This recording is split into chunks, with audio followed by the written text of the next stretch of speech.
آئین جواں مرداں حق گوئی و بے باکی، اللہ کے شعروں کو آتی نہیں روباہی۔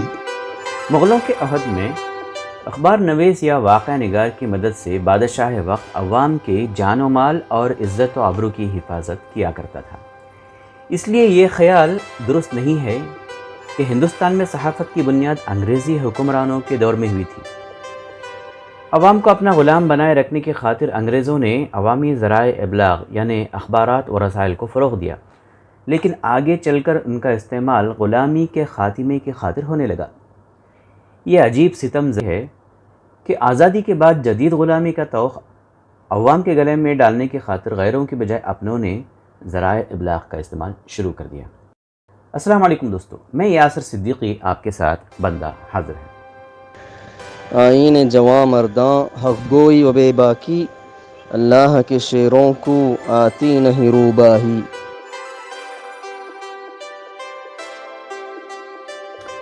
انگریزوں کا وفادار سنگ پریوار جب برسر اقتدار آیا تو یہ معاملہ بام عروج پر پہنچ گیا۔ مودی یگ میں جبر و استحصال کو خوشنما بنا کر پیش کرنے کی خاطر چاپلوس گودی میڈیا کی ایک بڑی فوج منظم کی گئی۔ ان کی حالت یہ ہے کہ جب وہ عوامی مظاہروں مثلا شاہین باغ یا کسانوں کے احتجاج میں جاتے ہیں تو ان کو انتہائی ذلیل و رسوا کر کے بھگا دیا جاتا ہے۔ چاہتے ہو کہ یہ لوگ نکلی ہیں، آپ نکلی بولتے ہیں ان کو دیش دروہی بولتے ہو۔ آپ کا جی نیوز میڈم، جی نیوز آپ کا جی نیوز پوری طرح۔ پرانے زمانے میں ذرائع ابلاغ کے جدید ذرائع مہیا نہیں تھے، اس لیے حکمران بادشاہ اپنے صوبیداروں کی مدد سے کام کاج چلایا کرتے تھے۔ یہ جاننے کے لیے کہ ان کے نمائندے کہیں لوگوں پر ظلم و جبر تو نہیں کر رہے ہیں اور ان کے فلاح و بہبود کا خاطر خواہ فائدہ لوگوں تک پہنچا رہے ہیں یا نہیں، ایک پیرالل اور آزاد خبر رسانی کا ادارہ تشکیل دیا جس کا مقصد عوام کی خبر گیری تھا۔ اس زمانے میں بادشاہ وقت اپنا واقعہ نگار یا اخبار نویس کا تقرر کرتا جو آزادانہ طور پر نیوز بغیر کسی دباؤ کے لوگوں کی مشکلات و پریشانیوں سے حکمران کو آگاہ کیا کرتا تھا۔ اس وقت چونکہ انہیں انتخاب لڑنے کی مجبوری نہیں تھی، اس لیے ان خبروں پر اچھی طرح توجہ دی جاتی اور سیاسی اثرات کا پاس و لحاظ کیے بغیر، کوئی ریلیجیس مسلکوں کے جھگڑوں کے بغیر ضروری اقدامات کیے جاتے۔ جمہوریت نے سب کچھ الٹ دیا ہے۔ اخبارات لوگوں کا سچ سرکار کو بتانے کی بجائے حکومت کا جھوٹ لوگوں میں پھیلانے کے لیے ذریعہ بن گئے ہیں۔ اشتہار کی لالچ دے کر پریس رپورٹرز کو خریدا جاتا ہے۔ ڈاکٹر سلیم خان اپنے ایک مضمون میں لکھتے ہیں کہ تاریخ کے صفحات میں دور جہانگیری کا ایک واقعہ رقم ہے۔ مودی جی کے گجرات میں ایک صوبیدار نے احمد آباد کے واقعہ نگار کے ساتھ بدسلوکی کی۔ واقعہ نگار نے بادشاہ کی خدمت میں شکایت بھیجی کہ عبداللہ خان صوبیدار نے سچی روداد لکھنے کے جرم میں خانہ زاد کو اس کے گھر سے پیادہ بلوا کر اس کی توہین کی ہے۔ اس پر بادشاہ نے صوبیدار کو معزول کرتے ہوئے حکم دیا کہ اسے بھی پیدل گھر سے شہر کے باہر تک لایا جائے اور پھر گھوڑے پر سوار کر کے حاضر کیا جائے۔ شاہی ایلچی کے احمد آباد پہنچنے سے پہلے صوبیدار کو اس حکم کی اطلاع مل گئی اور وہ ڈر اور خوفزدہ ہو کر شہر سے دربار کی جانب چل پڑا۔ راستے میں بادشاہ کے سپاہیوں نے اسے زبردستی گھوڑے پر سوار کر کے دربار میں پیش کر دیا۔ بادشاہ نے صوبیدار کو اس کے عہدے سے معزول کر کے اس کی باریابی بند کر دی۔ اس واقعے سے ابتدائی دور میں ہی پریس صحافت کی قدر و قیمت کا دنیا میں سوتروں کو لے کر بھوچال آیا ہوا ہے، یا تو سوتر بدل گئے یا پھر پترکار نہیں رہے۔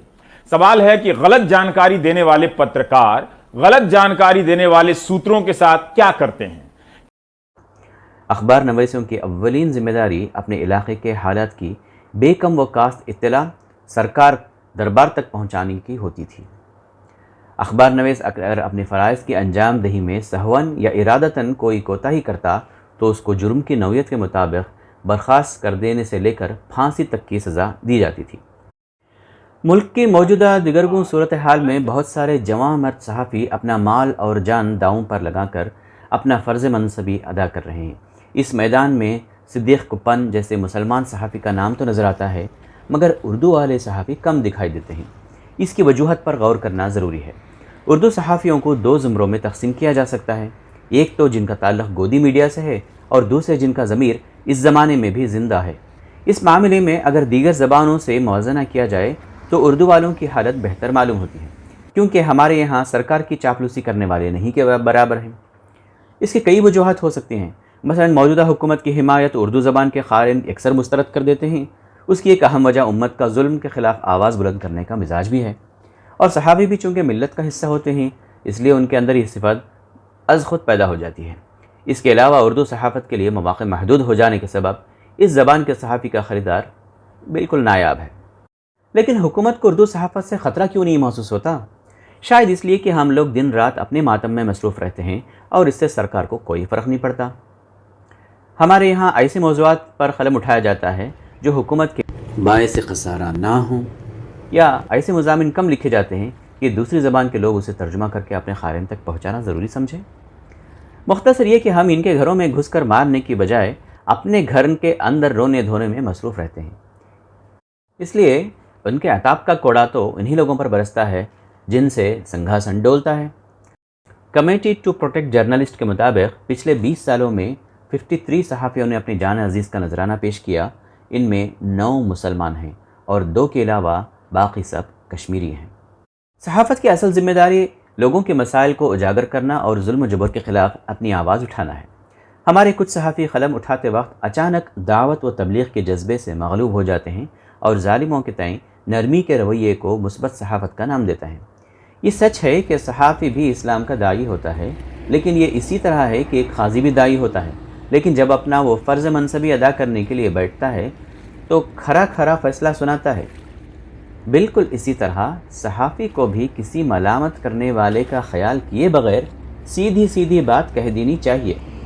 اس فرمان خداوندی کے اولین مخاطب صحافی ہیں، جس میں کہا گیا، اے ایمان لانے والو، اللہ سے ڈرو اور ٹھیک بات کیا کرو۔ اللہ تعالیٰ نے اپنے بندوں کی ایک صفت یہ بھی بیان فرمائی ہے کہ وہ کسی کی لعنت و ملامت سے نہیں مروب ہوتے۔ اس معاملے میں کسی بھی بہانے کی جانے والی کوتاہی گودی میڈیا کا خلاد اپنے گلے میں ڈالنے کے مترادف ہو جاتی ہے۔ علامہ اقبال کے بقول، آئین جواں مرداں حق گوئی و بے باکی، اللہ کے شعروں کو آتی نہیں روباہی۔ آپ کا کیا خیال ہے دوستو؟ کمنٹ باکس میں لکھیں، لائک کریں اور شیئر کریں۔ مجھے یاسر صدیقی کو اب اجازت دیجیے، اگلے ایپیسوڈ تک کے لیے اپنا خیال رکھیے۔ اللہ حافظ۔